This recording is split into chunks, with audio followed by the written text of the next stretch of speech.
Assalamualaikum warahmatullahi wabarakatuh. Kembali lagi di RS Film. Kali ini Mimin akan membawakan alur cerita film India yang berjudul Satyaprem Ki Katha, film tahun 2023. Satyaprem Ki Katha mengisahkan seorang laki-laki kelas menengah di Ahmedabad yang jatuh cinta sepihak kepada Katha yang masih bersedih setelah putus dengan mantan kekasihnya Tapan. Ia bertekad ingin sekali menikahi gadis pujaan hatinya yang merupakan putri dari seorang pengusaha terkenal Hari Kishen. Bagaimana kisah cinta Sata selanjutnya? Tanpa berlama-lama, inilah alur ceritanya.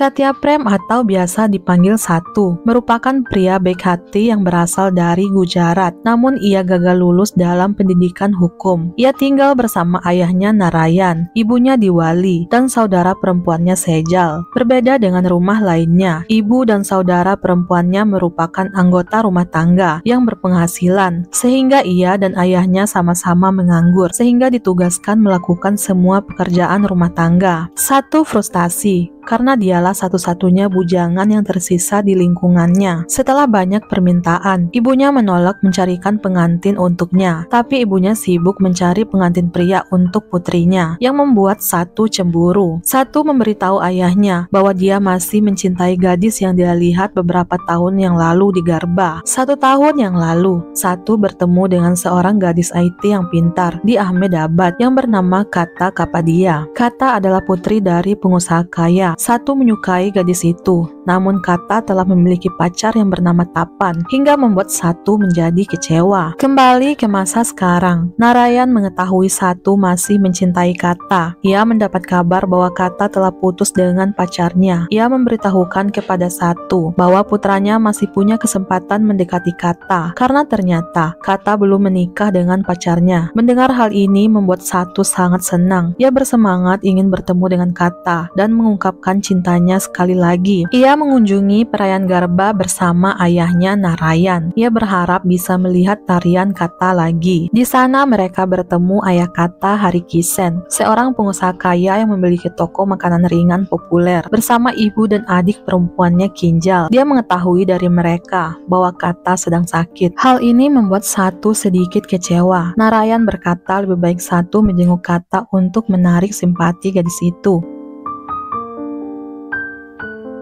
Penjaga tidak mengizinkan Satu masuk karena menganggap Satu tidak mungkin menjadi teman Katha. Karena Satu terlihat seperti pemuda yang miskin. Tidak putus asa, Satu memanjat pagar untuk masuk ke rumah mewah itu. Saat itu ia menemui Katha. Ia melihat gadis itu sedang menangis, kemudian pingsan dalam pelukan Satu. Ternyata Katha mencoba melakukan bundir dengan melukai pergelangan tangannya. Satu yang merasa panik kemudian membawanya ke rumah sakit menggunakan skuter miliknya. Untung saja gadis itu bisa diselamatkan. Setelah sadar, ia malah tidak mengenali Satu. Satu mengingatkan Katha bahwa mereka pernah bertemu 1 tahun yang lalu. Beberapa saat kemudian, keluarga Katha datang ke rumah sakit. Ayah Katha bertanya, apakah Satu adalah teman dari putrinya. Di sini Satu menjawab dengan jujur bahwa dia bukan teman Katha. Ia datang ke rumah mereka karena ia mencintai Katha. Sejak 1 tahun yang lalu, ia nekat datang ke rumah karena mendengar bahwa Katha sedang sakit. Ayah Katha heran. Bagaimana bisa Satu mengungkapkan perasaannya dengan jujur? Satu bertanya kepada ayah Katha, kenapa Katha ingin melakukan bundir? Ayahnya menjawab bahwa Katha merasa putus asa karena karir menyanyinya hancur dan adiknya Kinjal akan segera menikah. Malamnya Katha berterima kasih kepada Satu karena telah menyelamatkan hidupnya melalui pesan teks. Keesokan harinya, Satu mengunjungi Katha, menghadiahkan bunga, dan memastikan dia baik-baik saja. Beberapa hari berlalu, orang tua Katha membawa lamaran lamaran pernikahan ke rumah Satu. Satu menjadi sangat gembira. Ia langsung menerima lamaran tersebut. Namun ia berkata jujur kepada orang tua Kata bahwa dia adalah lelaki yang pengangguran. Hal ini tidak menjadi masalah karena mereka mempunyai toko kue yang cukup besar dan berharap Satu bisa mengelolanya. Kata sebaliknya tidak bahagia. Ia tidak menyetujui pernikahan ini, namun tidak bisa menolak orang tuanya karena sang ayah mengancam akan melakukan bundir jika Kata tidak menikahi Satu.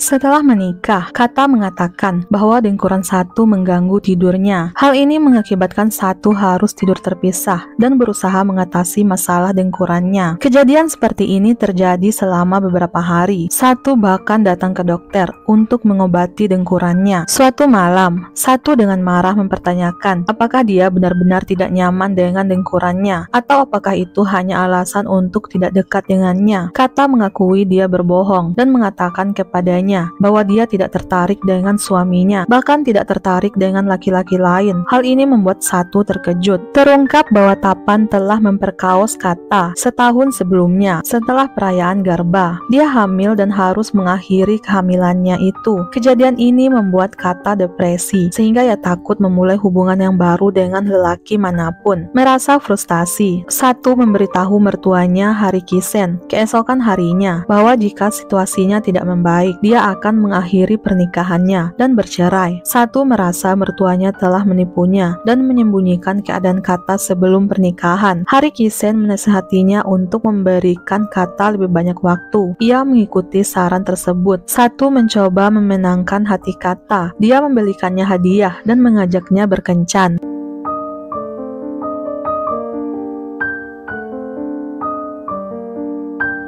Kata meminta Satu melanjutkan pendidikannya dengan dorongan dari istrinya. Satu dengan semangat melanjutkan pendidikan hukumnya. Hubungan mereka membaik dan Kata mengungkapkan bahwa ia telah berbohong tentang keadaan dirinya yang tidak tertarik dengan Satu, tapi dia merasa tidak nyaman menjelaskan alasan sebenarnya mengapa dia tidak ingin menerima Satu. Suatu malam Kata dan Satu mencoba menjalani pernikahan secara normal, namun hal itu mengakibatkan Kata mengalami gangguan emosi. Ia seperti orang ketakutan. Ia teringat kejadian menakutkan yang dilakukan mantan pacarnya, yaitu Tapan.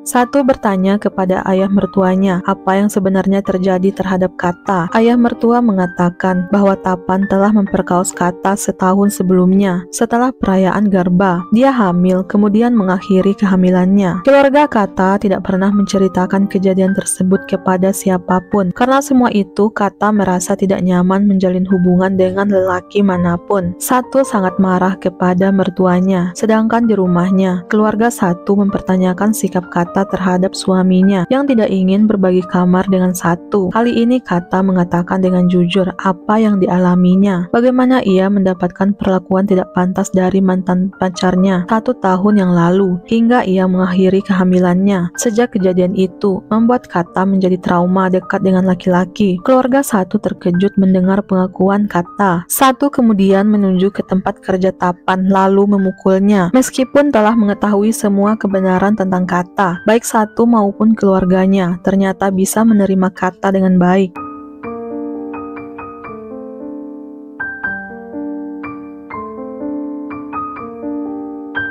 Kemudian Satu dan Kata berangkat ke Kashmir untuk berlibur, dan sekarang mereka semakin saling mencintai. Kata masih belum bisa akrab dengan Satu. Satu memahami dan memberinya ruang untuk mengatasi masa lalunya. Pada hari puja Satyanarayan di rumah Kata, Satu tiba setelah mendaftarkan fir terhadap Tapan. Satu membawa surat-surat itu ke Kata untuk ditandatangani, mendorongnya untuk berjuang demi dirinya sendiri dengan harapan baru dan cinta satu sama lain. Satu dan Kata melakukan puja bersama dan memulai pertarungan mereka melawan Tapan yang membuat pria itu harus mendekam di penjara. Satu akhirnya memperoleh gelar sarjana hukumnya, sementara Kata mulai pulih secara perlahan dengan dukungan terus-menerus dari Satu. Film pun berakhir.